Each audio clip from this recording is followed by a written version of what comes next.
This is a review and range report of the Baer Thunder Ranch Special. I'm going to do this review with several different categories, starting with the reviewer perspective, which is my perspective given my experiences with pistols. The second will be gun features. The third will be the gun function at the range. And the last will be my overall impressions of the pistol. So starting with the reviewer perspective, just a little background on my experience with pistols. I've owned Glocks, SIGs, CZs, and I've owned one other 1911. That was a Dan Wesson Commander Classic Bobtail. That's one of only two 1911s from Dan Wesson that we can get in California. But I have experience with that. I don't own that gun anymore. I'll get into that a little bit later. So my experience with 1911s is limited to that pistol and this Baer. When I first bought the Dan Wesson, I was looking to get into 1911s because they have some different features that I don't have in a lot of my other pistols. So it's an all steel gun. It's heavy, which is good for recoil. It's in a larger caliber. Most of my other pistols that I have are 9mm. So initially I was looking for something in 45. And a funny story, when I was in the middle of drossing the gun that I picked to be my 45 caliber gun, that was an HK USP Expert. And I was several days in. I went to a range, and the range officer was telling me about 1911s and why he prefers them. So I told him I was in the middle of buying an HK USP Expert, and he's like, "Oh, those things are cheap plastic." So I thought that was kind of funny, but then I gave it some thought and started looking at YouTube videos on 1911s and decided that I was going to stop the dross on that HK and move my deposit over to a Dan Wesson Commander Classic Bobtail, because that's what that range officer recommended. He even showed me his, and it had a really cool fit and finish. I didn't get to shoot it, but it just looked awesome. So that gun is a 1911, but it's a commander size. So this gun here is a full size, government size 1911, 5-inch barrel. The commanders are about that much shorter, but they have everything else is about the same. They have the same size grip, and it's just a shorter slide, shorter barrel. So that gun had a really cool fit and finish to it, but it didn't function all that well at the range. I was getting malfunctions on that thing like every 3 or 4 magazines. I would get like a failure to extract or a failure to return to battery. So I wasn't that happy about it. That gun had an amazing trigger, but I couldn't stand the malfunctions. So I sold it with the intention of buying a more high-end 1911. So I started doing research on Wilson Combats, Nighthawks, and Les Baers. Oh, and Ed Brown's too. As I was looking for these pistols, I realized that we had a pretty limited selection to choose from on the DOJ roster. So that's something that sucks about California. We don't have access to the same types of 1911s that the rest of the country does. So anyway, I sold the Dan Wesson and I started doing the research, and I came across some videos from some YouTube people, like this dude, his name's Cold World. He's got Les Baers, Wilsons, Nighthawks, and Ed Browns. So he was a really good resource. If you get a chance, go check out his videos. They're really informative. Because if you're watching this, you're probably shopping around and wondering what the difference is between those different 1911s. So I ended up going with this after doing going through videos, watching videos on all those different ones, and I bought this. We don't have a lot of gun stores around here that sell Les Baers. So I bought mine from John at 1911 Heaven. He told me that I think he's the biggest, he's the biggest reseller of Les Baer firearms, I think, in the country. I wouldn't be surprised. He's a really cool dude. If you're interested in these, give him a call. He'll let you know anything you want to about these things.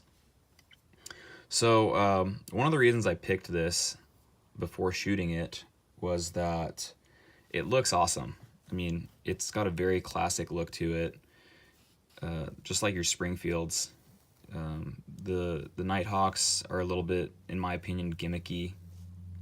The Wilsons are less gimmicky, but they have their, their branding that they do to all their guns. And some of them actually look really cool. And I've never fired a Wilson or a Blackhawk or an Ed Brown for that matter. So I can't speak to the way those guns actually perform, but I can speak to their quality when you hold them, because I've held them and they're awesome. The Ed Browns feel great. The Wilsons feel great. I've actually never held a Nighthawk, but everybody says they're put together really well, so I believe it. One of the reasons I picked this was because it has 30 lines per inch, which is really nice. When you're holding this gun, it just feels amazing, and you can get a really good grip on the handle without it slipping at all. This is like grip tape. In the back here is like 25 lines per inch. The Dan Wesson I had front strap checkering at 25 lines per inch, and the back was just smooth. I think that having it back here does make a difference when you're shooting it. I don't like a lot of the Ed Browns we can get in California, because the front strap checkering on some of them have that chain link checkering, which is just really smooth. It doesn't really help you with grip, in my opinion. All right. So let's talk about this gun's function at the range. If you're watching this, you've probably done some research on Les Baers, and everybody talks about a break-in period. And yeah, it's true. These things do need a break-in period. I say 300 to 500 rounds is adequate, and I think that's what they recommend, although I haven't seen them recommend that anywhere. You just hear it from other people. It definitely requires a break-in period. I had about 5 or 6 malfunctions, all the same type of malfunction in the first 300 rounds.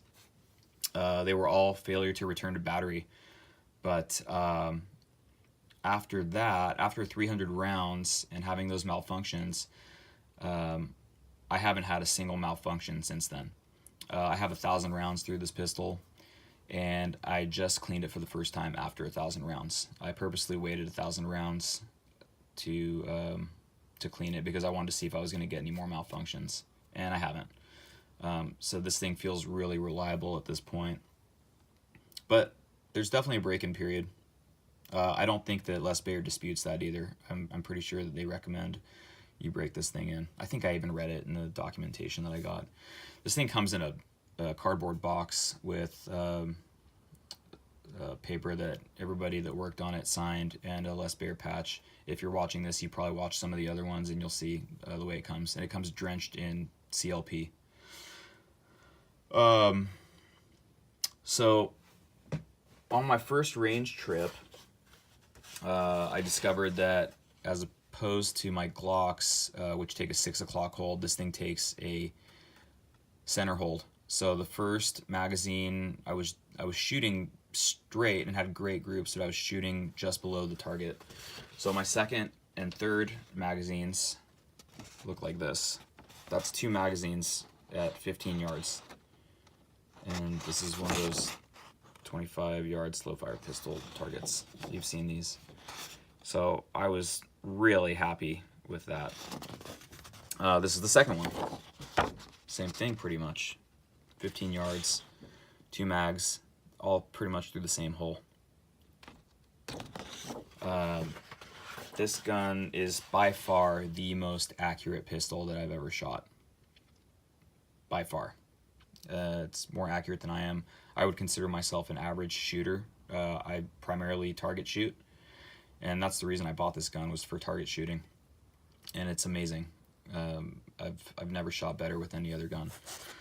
So one of the reasons I think that this gun's super accurate is because it's got a great trigger. I'll show you the trigger pull right now. I think it's like 3.5 to 4 pounds, something like that. Really crisp and clean. But my favorite part is the reset. So watch this.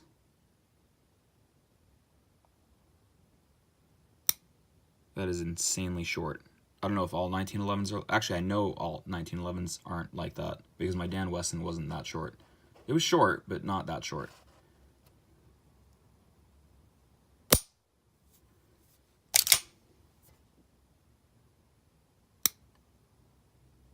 Just an awesome reset. The safety is really nice. It's pretty average, or pretty typical looking, but it's clean, it's crisp. When I first got the gun, not only could I barely pull the slide back because these things are what Les Baer calls hard fit, but the safety was really tight too. I could not do this with one thumb. I had to use 2 hands to actuate the safety. So I sat and drove my wife crazy watching TV and just playing with the safety, and finally got it to the point where I can do it with one hand, and it's perfect now. So yeah, you've got, I'm not going to go over all the other features because you can go on their website and check it out, but this is the stock version of the Thunder Ranch Special. If I were going to customize this, which I can't because I'm in California, I would probably do away with the front serrations, but they're not bad. You can press check because they're really grippy, so you can definitely do that easier because of the front grip serrations. And these serrations are awesome. They're very fine. You won't see many other 1911s that just have this classic look, aside from the Springfields, maybe some Colts, which we also can't get. We can get the Springfields, but not the Colts. But this thing has such a classic look to it. And one thing I forgot to mention, one of the other reasons I really like this pistol are that the grips are really thin on the Thunder Ranch Special. So typical 1911, they come out a little bit more, like about to right there or so. These ones are really thin. And for me, I have medium-sized hands. It just feels so much better than like my Dan Wesson, which had normal grips. Another really cool thing is that it comes with the slotted screws. And most 1911s I see have the hex screws. After my second trip to the range, these started getting loose. And since I had a screwdriver with me, I was able to tighten them. But they actually get fairly loose. They haven't done that, and I've probably taken this to the range 6 or 7 times. But after the second trip, they started getting loose, and I tightened them up really good, and now they haven't come loose at all since then. But I like that they're slotted because it's hard not to find a flathead screwdriver if you need one. Hex screws are a little bit tougher in case you need to get these things tight. Another thing I'll mention is that the wear. This bluing is amazing, but it will wear. I only have 1,000 rounds on this, and you can kind of see that it's wearing right there. It doesn't bother me because it's just from normal use. And this is, what they say, what they call a no-nonsense pistol. It's a workhorse. So if that bothers you, you may want to get something else, but it shouldn't bother you because any other gun that has any kind of special coating on it is going to chip too. This doesn't necessarily chip. It just gets, normal wear. You can see right here. Right there. See, it's like it's wearing. The bluing is wearing. And that's fine. I was getting what they call brass kisses right here, but it looks like after I cleaned the gun, those came off. I didn't think they were going to come off. They're these little like marrings that come from the brass case when they eject, but those are gone now. Oh, this is awesome. Really grippy magazine catch. So yeah, my overall impressions of this gun are amazing. I mean, it's by far the most accurate, most fun gun to shoot I've ever owned. And that's the thing. This gun, it's got a really high fun factor. I use it for target shooting, and it makes me want to keep going back to the range just because it's so much fun. I mean, it has less recoil than any other 1911 I've shot. I don't know if that's by design or what, but the tolerances are so tight that I don't know. Maybe that has something to do with it. I'm not sure. I'm not an expert, but it is so fun to shoot, especially when you're putting bullets through the same ragged hole over and over again. It makes you feel pretty good. And like I said, I'm like an average shooter, but with this thing, I feel like I'm better than average. And yeah, another reason I bought it was that I just connected with it. If you ever watch Nut and Fancy's videos, he talks about just connecting with some of the tools that you own. And I definitely feel that way about this. I connect with it. It's got the look I was wanting in a pistol. And it's just been a complete joy to shoot. So I've got 1,000 rounds through it. I'm planning on doing another review after about 5,000 rounds or so. And so I'll go over the same criteria that I went on this video, and we'll see how this thing holds up. But so far, I highly recommend it. I love it. And I'm very glad that I bought it. All right, thanks for watching.